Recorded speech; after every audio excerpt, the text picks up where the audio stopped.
Jangan lupa like, comment, share, and subscribe. Quranpedia 4. Surah An-Nisa, Bagian 1. Quranpedia 4. Surah An-Nisa, The Woman. Surah An-Nisa, Arab, Surah An-Nisa, atau perempuan, adalah surah keempat dalam Al-Quran yang terdiri atas 176 ayat. Dinamakan An-Nisa, atau wanita, karena dalam surah ini banyak dibicarakan hal-hal yang berhubungan dengan wanita serta merupakan surah yang paling banyak membicarakan hal tersebut dibanding dengan surah-surah yang lain. Surah ini digolongkan ke dalam surah Madaniyah. Sebagaimana ditetapkan oleh Muhammad Husain Tabatabai, penganut Syiah, penulis tafsir Al-Mizan, asal Iran, yang mengatakan bahwa berdasarkan isinya, surah ini diwahyukan setelah hijrahnya Nabi Muhammad. Surah ini terdiri dari 176 ayat, 3.763 kata, dan 16.328 huruf. Surah ini terdapat dalam juz 4, 5 dan 6 dengan jumlah ruku-nya sebanyak 24. Surah ini tergolong surah Madaniyah dan memiliki nama lain, Arab, An-Nisa'ul Kubro atau An-Nisa, yang besar. Surah lain yang juga banyak membicarakan tentang hal wanita ialah surah At-Talaq. Dalam kaitannya dengan surah At-Talaq, surah An-Nisa biasa disebut dengan sebutan surah An-Nisa Al-Kubro, surah An-Nisa yang besar, sedangkan surah At-Talaq disebut dengan sebutan surah An-Nisa As-Sugro, surah An-Nisa yang kecil. Meskipun surah ini muncul sebagai surah keempat dalam Mushaf, menurut klasifikasi Noldek, penulis sejarah Al-Quran, asal Jerman, berdasarkan tradisi Islam, An-Nisa diturunkan sebagai surah ke-100. Amir Ali menempatkannya sebagai surah ke-94, sedangkan Utsman dan Ibnu Abbas meyakini sebagai surah ke-92 yang diturunkan. Ja'far As-Sadiq, Imam ke-6 Syiah, menempatkannya sebagai surah ke-91 yang diturunkan. Berdasarkan hukum anak yatim, surah ini kemungkinan besar diturunkan setelah banyak umat Islam terbunuh dalam Perang Uhud, meninggalkan banyak tanggungan di masyarakat Muslim baru. Dengan demikian, pewahyuannya dimulai sekitar tahun ke-3 Hijriah, tetapi baru selesai pada tahun ke-8 Hijriah. Akibatnya, bagian dari surah ini, yang terpanjang kedua dalam Al-Quran, diwahyukan bersamaan dengan sebagian dari surah Al-Mumtahanah 60. Akan tetapi, surah tersebut menunjukkan beberapa koherensi tematik, meskipun pewahyuannya terputus-putus. Lebih lanjut, sehubungan dengan penempatan surah ini di dalam Al-Quran secara keseluruhan, Neil Robinson, penulis penemuan Al-Quran, mencatat apa yang dia sebut sebagai berkesinambungannya, surah-surah. Berdasarkan gagasan struktur ini, satu surah diakhiri dengan bahasan yang dilanjutkan pada surah berikutnya. Surah Ali Imran membahas laki-laki dan perempuan menjelang akhir surah yaitu pada ayat 195. Tema ini dilanjutkan dalam surah ini. Wahai manusia, bertakwalah kepada Tuhanmu yang telah menciptakan kamu dari diri yang satu yaitu Adam, dan Allah menciptakan pasangannya Hawa dari dirinya Adam, dan dari keduanya Allah mengembang biakan laki-laki dan perempuan yang banyak. Bertakwalah kepada Allah yang dengan namanya kamu saling meminta, dan peliharalah hubungan kekeluargaan. Kecocokan ini mungkin menunjukkan proses editorial yang kompleks dalam penyusunan mushaf.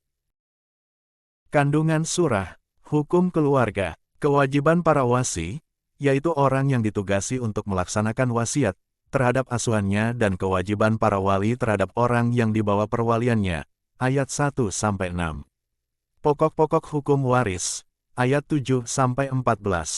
Dasar untuk menetapkan perbuatan keji dan hukumnya, ayat 15-18. Cara bergaul dengan istri, ayat 19-21. Hukum perkawinan, ayat 22-28.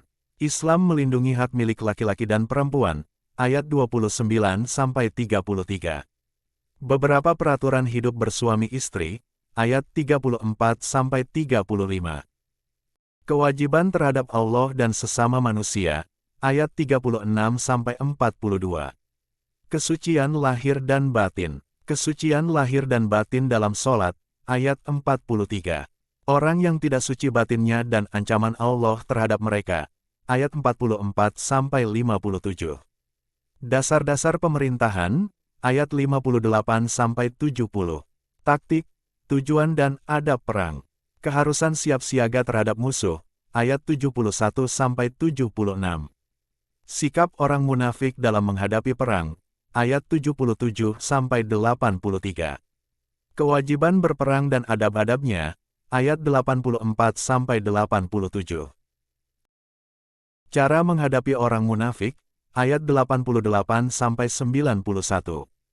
Hukum membunuh seorang muslim, ayat 92-93. Teliti dalam mengambil tindakan, ayat 94. Perbedaan antara orang berjihad dan yang tidak berjihad karena uzur dengan yang tidak jihad, ayat 95-96. Kewajiban berhijrah di jalan Allah dan balasannya, ayat 97-100. Kewajiban mendirikan sholat dalam keadaan bagaimanapun, ayat 101-104. Keharusan menjaga kebenaran dan keadilan. Keharusan adil dan tidak memihak dalam menetapkan sesuatu hukum, ayat 105-115. Kejelekan syirik dan pengaruh setan, ayat 116-122. Pembalasan itu sesuai dengan perbuatan, bukan menurut angan-angan, ayat 123-126. Keharusan memberikan hak-hak orang lemah dan cara menyelesaikan kesulitan rumah tangga, ayat 127-130. Keharusan bertakwa, ayat 131-134. Keharusan berlaku adil, ayat 135-136. Beberapa keburukan orang munafik, ayat 137-147. Larangan melontarkan ucapan-ucapan buruk kepada seseorang, ayat 148-149. Akibat kekafiran dan buah keimanan, ayat 150-152. Kesatuan agama Allah. Pembalasan Allah terhadap pelanggaran orang Yahudi, ayat 153-162. Perumpamaan pokok-pokok agama yang diwahyukan kepada para rasul, ayat 163-170. Pandangan Al-Quran terhadap Nabi Isa, ayat 171-175. Masalah pusaka kalalah, ayat 176. Surah yang termasuk Madaniyah ini diturunkan untuk melindungi kelompok muslim yang sedang bertumbuh, serta menjelaskan peranan Al-Quran sebagai sumber hukum Islam tertinggi. Surah ini juga diturunkan untuk memberantas kesyirikan, serta tradisi yang bertentangan dengan syariat, khususnya di masyarakat Arab pra-Islam atau jahiliyah. Misalnya, salah satu ayat surah ini memuat keharusan berlaku adil terhadap yatim piatu. An-Nisa 4, ayat 2-4, dan diturunkan dalam rangka membahas praktik masyarakat jahiliyah yang mengawini gadis yatim piatu untuk mengambil harta mereka. Perbuatan syirik, An-Nisa 4, ayat 48 dan An-Nisa 4, ayat 116, adalah bentuk kekafiran dan kezaliman paling keji. Surah An-Nisa tidak hanya membahas persoalan perempuan, tetapi juga membahas tentang hukum syariat seperti waris, perkawinan, cara merawat anak dan yatim piatu, hukum, jihad, hubungan umat Islam dan ahli kitab, perang, dan peran Isa atau Yesus sebagai seorang nabi, bukan anak Tuhan, atau bagian dari Tritunggal seperti yang diklaim orang Nasrani.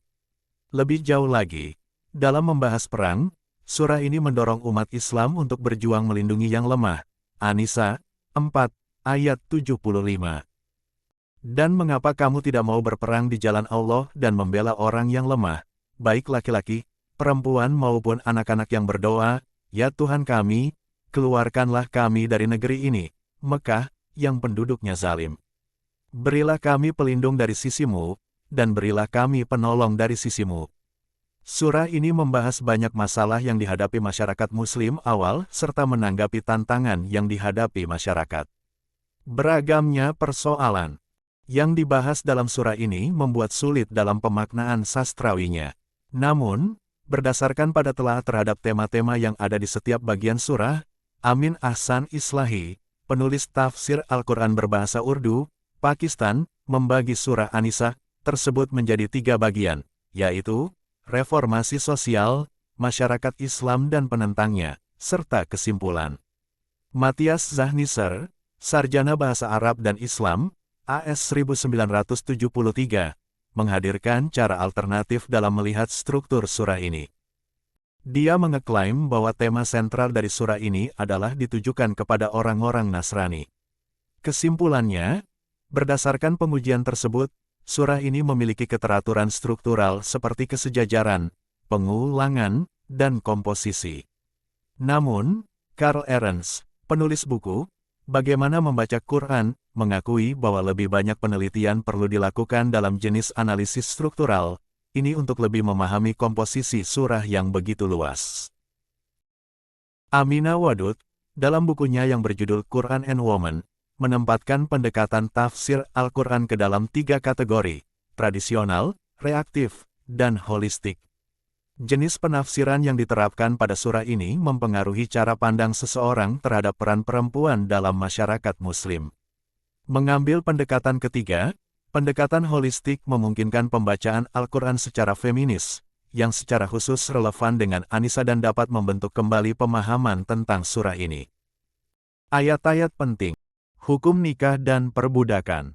Pernikahan dalam Islam, poligami, dan hamba sahaya perempuan yang termiliki.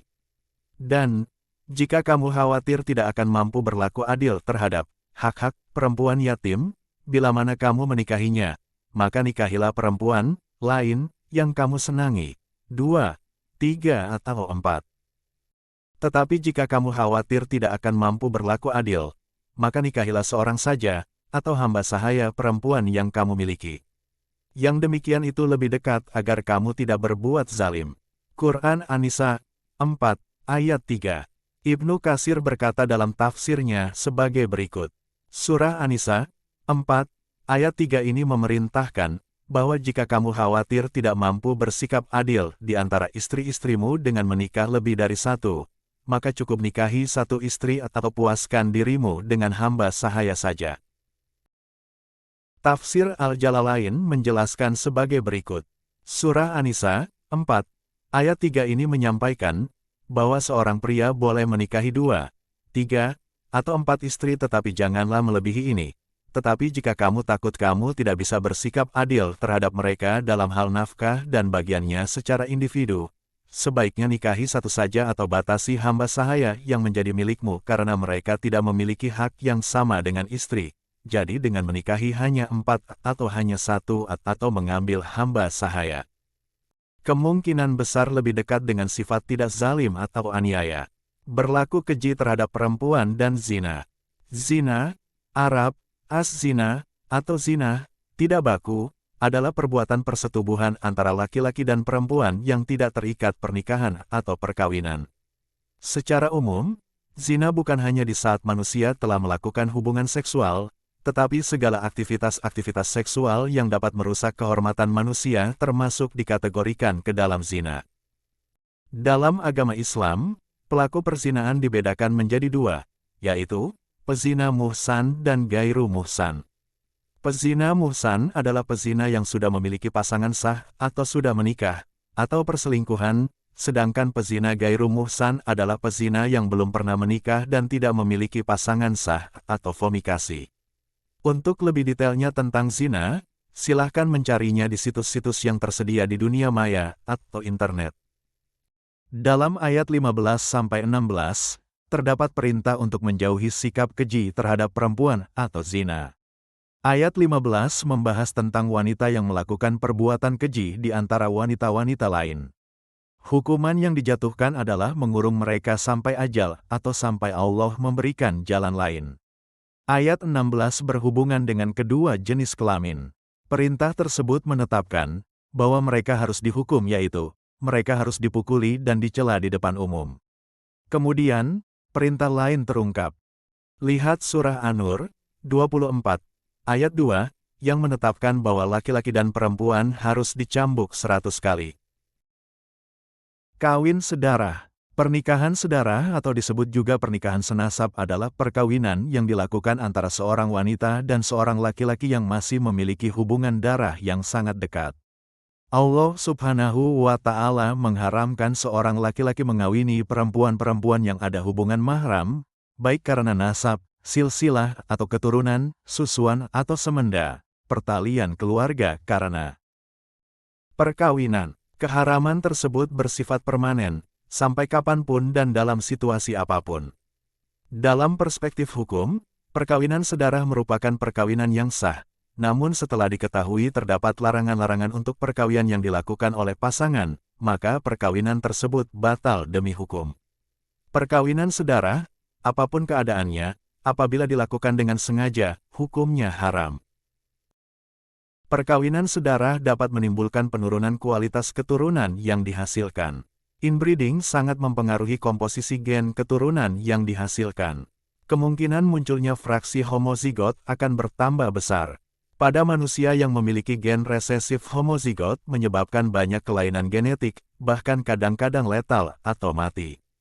Hikmah dilarangnya perkawinan sedara adalah menjaga kehormatan diri dan keluarga, serta untuk mencegah kerusakan dan efek-efek negatif yang dapat muncul pada generasi keturunannya. Mahram, Arab, mahram, adalah semua orang yang haram untuk dinikahi selamanya, karena sebab keturunan, persusuan dan pernikahan dalam syariat Islam. Muslim di Asia Tenggara sering salah dalam menggunakan istilah mahram ini dengan kata muhrim. Sebenarnya kata muhrim memiliki arti yang lain dan tidak ada hubungannya kata muhrim dengan hubungan antara laki-laki dan perempuan. Dalam bahasa Arab, kata muhrim atau muhrimun artinya orang yang mengenakan ihram, yaitu tahapan awal seseorang menunaikan haji, umrah dalam ibadah haji atau umrah sebelum bertahalul.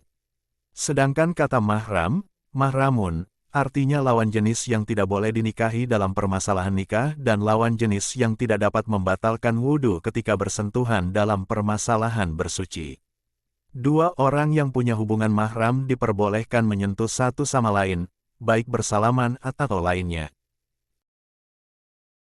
Mahram terbagi menjadi dua macam yaitu, mahram muabat, adalah golongan mahram yang tidak boleh dinikahi selamanya, dan mahram muakot, adalah golongan mahram yang tidak boleh dinikahi pada kondisi tertentu saja, tidak boleh dinikahi bersamaan dengan suami atau istri, dan jika kondisi ini hilang maka menjadi halal. Surah An-Nisa 4, ayat 22-23 membahas wanita dalam keluarga seseorang yang haram dinikahi. Pembahasan ayat ini lebih lanjut dapat dibaca dalam tafsir Jalalain. Laki-laki wajib melindungi perempuan. Surah An-Nisa 4, ayat 34, laki-laki atau suami itu pelindung bagi perempuan, atau istri, karena Allah telah melebihkan sebagian mereka, laki-laki, atas sebagian yang lain yaitu perempuan, dan karena mereka, laki-laki, telah memberikan nafkah dari hartanya. Maka, perempuan-perempuan yang saleh, adalah mereka yang taat kepada Allah, dan menjaga diri ketika suaminya tidak ada, karena Allah telah menjaga mereka. Perempuan-perempuan yang kamu khawatirkan akan nusus, hendaklah kamu beri nasihat kepada mereka.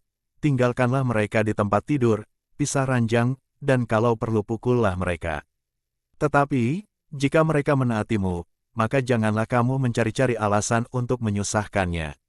Sungguh, Allah Maha Tinggi, Maha Besar. Quran, An-Nisa 4, ayat 34. Banyak sekali tafsir mengenai ayat 34 ini. The Encyclopedia of Islam and the Muslim World menyatakan bahwa ayat ini merupakan ayat yang paling tidak egaliter.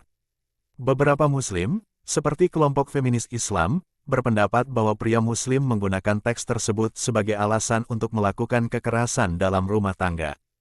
Kesyirikan, sesungguhnya, Allah tidak akan mengampuni dosa karena mempersekutukannya atau syirik, dan Dia mengampuni dosa yang selain syirik itu bagi siapa yang Dia kehendaki. Barang siapa mempersekutukan Allah, maka sungguh, dia telah berbuat dosa yang besar. Quran, An-Nisa 4, ayat 48. Allah tidak akan mengampuni dosa syirik atau mempersekutukan Allah dengan sesuatu, dan Dia mengampuni dosa selain itu bagi siapa yang Dia kehendaki. Dan barang siapa mempersekutukan sesuatu dengan Allah, maka sungguh, dia telah tersesat jauh sekali. Quran, An-Nisa 4, ayat 116. Tafsir Ibnu Katsir berbunyi, sesungguhnya Allah tidak akan mengampuni dosa karena mempersekutukannya atau syirik. Maksudnya, Dia tidak akan mengampuni hamba-hambanya jika seseorang dalam menyembahnya juga mempersekutukan segala sesuatu dengannya. The Enlightening Commentary into the Light of the Holy Quran juga berbunyi, syirik adalah bentuk dosa paling buruk dan dapat menghalangi orang dari pengampunan Allah. Juga dikatakan dalam tafsir tersebut, bahwa syirik tidak akan diampuni, tambahannya lagi. Mereka juga dianggap menyembah setan. Ketaatan kepada pemimpin. Ayat ketaatan. Wahai orang-orang yang beriman, taatilah Allah dan taatilah Rasul Muhammad, dan ulil amri pemegang kekuasaan di antara kamu. Kemudian, jika kamu berbeda pendapat tentang sesuatu, maka kembalikanlah kepada Allah atau Al-Quran dan Rasul atau Sunnahnya, jika kamu beriman kepada Allah dan hari kemudian. Yang demikian itu, lebih utama, bagimu, dan lebih baik akibatnya. Quran, An-Nisa 4, ayat 59. Maka, demi Tuhanmu, mereka, pada hakikatnya, tidak beriman hingga mereka menjadikan kamu hakim terhadap perkara yang mereka perselisihkan, kemudian mereka tidak merasa dalam hati mereka sesuatu keberatan terhadap putusan yang kamu berikan, dan mereka menerima dengan sepenuhnya. Quran, An-Nisa 4, ayat 65. Imam Al-Bukhari, Muslim, Ibnu Majah, dan Nasai meriwayatkan sebuah hadits yang diriwayatkan dari Zubair bin Awam, yang diyakini oleh para ulama sebagai asbabun nuzul ayat 65 surah ini.